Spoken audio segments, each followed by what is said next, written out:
I'm Bernard Jones, and today's Daily Hope devotional brings us to Psalm 90. It's a very exciting psalm. There are 150 psalms in our Bible, and they span over 1,000 years. And though almost half of them are attributed to David, some psalms are attributed to Asaph, others to the sons of Korah, and others don't list an author. This one is very unique because it is attributed to Moses.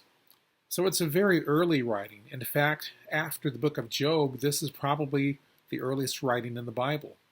It was written 400 years before David and 1,400 years before Jesus. So Moses, the man who spent 40 years in the courts of Egypt, then 40 years in the wilderness as a fugitive, a murderer, he had become a man of low esteem. He was a man who was broken by God. His final 40 years, however, he led the nation of Israel out of Egypt to the edge of the promised land. And so we read in verses 1 and 2 of Psalm 90, Lord, you have been our dwelling place throughout all generations. Before the mountains were born, or you brought forth the earth and the world, from everlasting to everlasting, you are God. You can tell this is a man who spent some time with God and being in the presence of God. Verse 3, you turn men back to dust, saying, return to dust, O sons of men. For 1,000 years in your sight are like a day that has just gone by, or like a watch in the night. What a contrast between God and man. God, the eternal, the infinite, the everlasting one, and man who is like the grass that is here today and gone tomorrow. If I had to give this devotional a title, it might be Our Time is Short. But then I continue and say, but God has all the time in the world. Isaac Watts of the 18th century, who was famous for his treatment of the Psalms and hymns, definitely got the point of these verses, that we are temporary and God is eternal. In one of his most famous hymns, inspired by Psalm 90, he writes, O God, our help in ages past, our hope for years to come, our shelter from the stormy blast and our eternal home. And then he has several other verses that talk about the eternity of God. This one in particular that says, time like an ever-rolling stream bears all its sons away. We are temporary, but God is eternal. We continue in verse 8, where it says, you have set our iniquities before you, our secret sins in the light of your presence. All our days pass away under your wrath. We finish our years with a moan. See, God knows everything there is to know about us. He knows us better than we know ourselves. And so we are best to just confess to God what he already knows. There's nothing that can be hidden from God. Verse 12,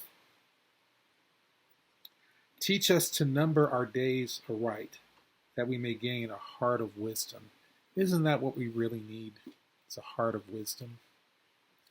And then continuing in verse number 17, may the favor of the Lord our God rest upon us. Establish the work of our hands for us. Yes, establish the work of our hands.